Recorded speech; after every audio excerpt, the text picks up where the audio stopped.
जवानी की रेल कहीं छूट न जाए। बड़े खुश लग रहे हो भैया। तनाव ना रहे तो जीवन का असली मजा आता है। जब से मैंने नसबंदी कराई है कोई डर ही नहीं रहा। पर मैंने सुना है कि नसबंदी के बाद कमजोरी हो जाती है। अरे सब बकवास है। मैं तो कहूँ कि ताकत और बढ़ जाती है, क्योंकि नसबंदी कराने के बाद गर्भ ठहरने का खतरा बिल्कुल नहीं रहता और तुम खुलकर आनंद ले सकते हो। इसमें वक्त और खर्च भी। अरे भैया, न चीर न फाड़ और आधे घंटे में छुट्टी। किसी भी स्वास्थ्य केंद्र में मुफ्त में नसबंदी की जाती है। भैया तब तो मैं भी चला। राष्ट्रीय स्वास्थ्य मिशन, स्वास्थ्य विभाग हरियाणा द्वारा जनहित में जारी। नमस्कार, ये आकाशवाणी चंडीगढ़ है। अब आप प्रतीका से प्रादेशिक समाचार सुनिए। पहले इस बुलेटिन के मुख्य समाचार। हरियाणा के मुख्यमंत्री नायब सिंह ने हिसार के पुराने सरकारी कॉलेज में शहीद उधम सिंह की प्रतिमा के पास उनके नाम से पुस्तकालय बनाने की घोषणा की। गुलाब चंद कटारिया ने पंजाब के राज्यपाल और चंडीगढ़ के प्रशासक के तौर पर शपथ ली। सीमा सुरक्षा बल में गत 5 वर्षों में 54,760 जवान भर्ती किए गए। हरियाणा के नागर विमानन मंत्री डॉ कमल गुप्ता ने कहा कि अंबाला के घरेलू हवाई अड्डे से अयोध्या के लिए पहली उड़ान अगस्त में शुरू होगी।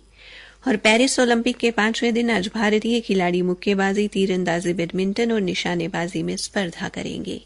अब समाचार विस्तार से। हरियाणा के मुख्यमंत्री नायब सिंह ने आज सिरसा जिले के डेरा बाबा भूमन शाह संगत सरिस्ता में शहीद उधम सिंह और अन्य वीर शहीदों को श्रद्धांजलि अर्पित की।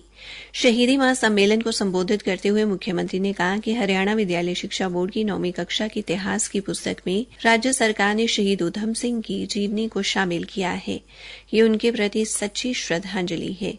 उन्होंने कहा कि केंद्र व राज्य सरकार शहीदों के सपनों को साकार करने के लिए उनके दिखाए मार्ग पर चल रही है। डबल इंजन की सरकार ने नई योजनाओं को शुरू करके शहीदों के सपनों को पूरा करने का बीड़ा उठाया है। इस दौरान मुख्यमंत्री ने सिरसा, करनाल, रादौर, भूना, कुरुक्षेत्र, रतिया व जगाधरी में निर्माणाधीन कम्बोज धर्मशालाओं के लिए 51 लाख रुपए देने की घोषणा की। मुख्यमंत्री ने हिसार के पुराने सरकारी कॉलेज के मैदान में लगी शहीद उधम सिंह की प्रतिमा के पास उनके नाम पर पुस्तकालय बनाने की घोषणा भी की। गांव मुसाहिबवाला से गुजरने वाली घग्गर नदी से रंगोई नाला के विस्तारीकरण की मांग पर मुख्यमंत्री ने कहा कि इस नाले को निकालने के लिए व्यावहारिकता जांची जाएगी और सभी प्रकार के मापदंड पूरे होने पर सरकार इसे मंजूरी देगी। राष्ट्रीय राजमार्ग 9 से डेरा बाबा भूमन शाह मार्ग को 4 मार्गीय बनाने की मांग पर उन्होंने कहा कि अगर जमीन उपलब्ध होगी तो सरकार इसे 4 मार्गीय बनाएगी।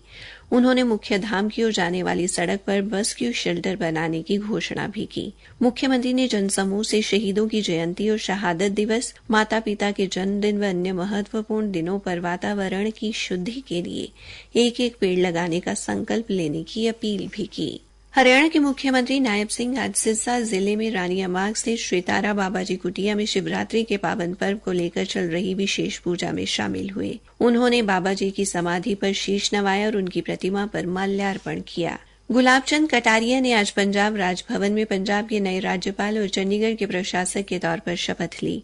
पंजाब एवं हरियाणा उच्च न्यायालय के मुख्य न्यायाधीश शील नागू ने उन्हें शपथ दिलाई। श्री कटारिया पंजाब के 30वें राज्यपाल हैं। शपथ ग्रहण समारोह में मुख्यमंत्री भगवंत मान, पंजाब और केंद्र शासित प्रदेश के मंत्री, विधायक और वरिष्ठ अधिकारी भी उपस्थित रहे। सीमा सुरक्षा बल बीएसएफ में पिछले 5 वर्षों में कुल 54,760 जवानों की भर्ती की गई है। गृह राज्य मंत्री नित्यानंद रॉय ने आज राज्यसभा में एक लिखित प्रश्न के उत्तर में बताया कि पिछले 5 वर्षों में बीएसएफ में 7,372 नए पद सृजित किए गए हैं। उन्होंने कहा कि बल में 10,000 से अधिक रिक्तियां हैं। श्री रॉय ने कहा कि सरकार ने बीएसएफ में कांस्टेबल के पद पर पूर्व अग्निवीरों की भर्ती के लिए विशेष प्रावधान किया है। 10% रिक्तियां पूर्व अग्निवीरों के लिए आरक्षित रहेंगी और उन्हें आयु सीमा में 3 साल की राहत तथा शारीरिक दक्षता परीक्षा से छूट दी जाएगी। इसके अलावा अग्निपथ योजना के पहले बैच के उम्मीदवारों को आयु सीमा में 5 वर्ष की राहत और पूर्व अग्निवीरों को शारीरिक दक्षता परीक्षा से छूट दी जाएगी। प्रादेशिक समाचार आकाशवाणी चंडीगढ़ से प्रसारित किए जा रहे हैं। हरियाणा के नागर विमानन मंत्री डॉ कमल गुप्ता ने कहा कि अगस्त महीने से अंबाला के घरेलू हवाई अड्डे से अयोध्या के लिए पहली उड़ान शुरू होगी। उसके बाद जम्मू या अन्य स्थानों के लिए उड़ान शुरू होगी। डॉक्टर गुप्ता ने पूर्व गृह एवं स्वास्थ्य मंत्री तथा अंबाला छावनी से विधायक अनिल विज के साथ निर्माणाधीन स्थल के दौरे के दौरान पत्रकारों से बातचीत में ये जानकारी दी। उन्होंने कहा कि हवाई अड्डे का निर्माण बड़ी तेजी से किया जा रहा है। लोक निर्माण विभाग के अधिकारियों के साथ साथ संबंधित एजेंसियों से बेहतर तालमेल के साथ दिन रात काम करवाकर हवाई अड्डे का निर्माण जल्द से जल्द पूरा करवाने को कहा गया है। उन्होंने कहा कि वे 10 अगस्त को दोबारा स्थिति का जायजा लेंगे। डॉक्टर गुप्ता ने बताया कि कुछ दिन पहले भी उन्होंने वायुसेना के अधिकारियों के साथ अंदर जाकर रनवे के साथ साथ अन्य सभी चीजों की जानकारी हासिल की थी। उन्होंने कहा कि श्री विज ने रक्षा मंत्री राजनाथ सिंह से मिलकर इस परियोजना के लिए सेना से ये जमीन दिलवाई थी। इस मौके पर पूर्व गृह मंत्री अनिल विज ने कहा कि अधिकारियों ने उन्हें आश्वस्त किया है कि 15 अगस्त तक इस कार्य को पूरा कर लिया जाएगा। श्री गुप्ता और श्री विज ने निशानेबाज सरबजोत सिंह व मनु भाकर द्वारा पेरिस ओलंपिक्स में कांस्य पदक जीतने पर प्रसन्नता व्यक्त करते हुए कहा कि ये हरियाणा के साथ साथ पूरे देश के लिए गर्व की बात है। श्री विज ने कहा कि लौटने पर सरबजोत का जोरदार स्वागत किया जाएगा। पेरिस ओलंपिक के 5वें दिन आज भारतीय खिलाड़ी मुक्केबाजी, तीरंदाजी, बैडमिंटन और निशानेबाजी में स्पर्धा करेंगे। टोक्यो ओलंपिक में कांस्य पदक विजेता मुक्केबाज लवलीना बोर्गोहाइन का मुकाबला नॉर्वे की सुन्नीवा होफस्टाड से होगा। अनु अग्रवाल आज घुड़सवारी के व्यक्तिगत मुकाबले में भागीदारी करेंगे। पेरिस ओलंपिक्स में भारत ने अब तक निशानेबाजी में 2 पदक जीते हैं।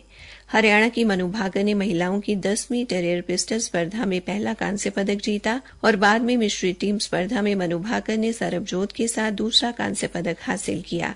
आकाशवाणी समाचार से बातचीत में मनु भाकर ने कहा, मेहनत बहुत की थी। 1 मेडल का तो डेफिनेटली सोचा था, बट 2 होंगे इतना तो मतलब dream come true I would say. काफी जो एफर्ट्स मेरी पूरी टीम के रहे हैं मेरे साथ, आई थिंक वो सब फल लाया है और इतने सालों की मेहनत, 8.5 साल का मेरा करियर रहा है शूटिंग में, वो सारा फल लाया है। तो बहुत बहुत ग्रैटिट्यूड, बहुत सारा धन्यवाद सब लोगों को for showing this much support and love. Jind जिले में नरवाना अपराध जांच एजेंसी ने 2 अलग अलग स्थानों से 2 नशा तस्करों को काबू करके 830 किलो गांजा बरामद किया है।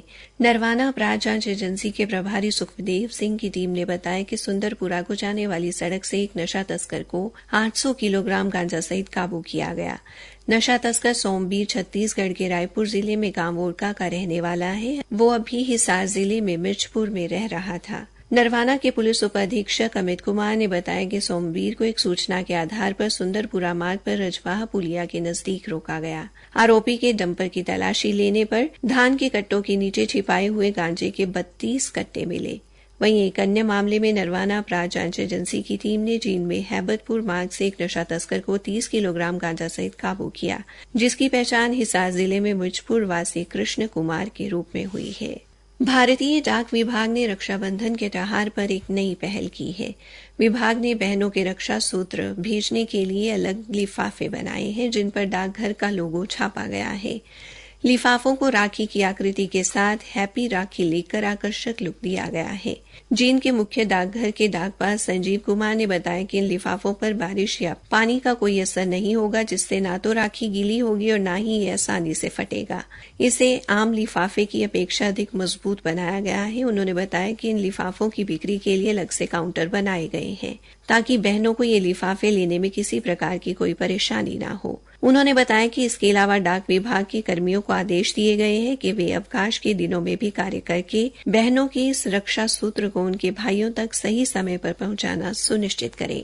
अंत में मुख्य समाचार एक बार फिर। हरियाणा के मुख्यमंत्री नायब सिंह ने हिसार के पुराने सरकारी कॉलेज में शहीद उधम सिंह की प्रतिमा के पास उनके नाम से पुस्तकालय बनाने की घोषणा की। गुलाबचंद कटारिया ने पंजाब के राज्यपाल और चंडीगढ़ के प्रशासक के तौर पर शपथ ली। सीमा सुरक्षा बल में गत 5 वर्षों में 54,760 जवान भर्ती किए गए और पेरिस ओलंपिक के 5वें दिन आज भारतीय खिलाड़ी मुक्केबाजी, तीरंदाजी, बैडमिंटन और निशानेबाजी में स्पर्धा करेंगे।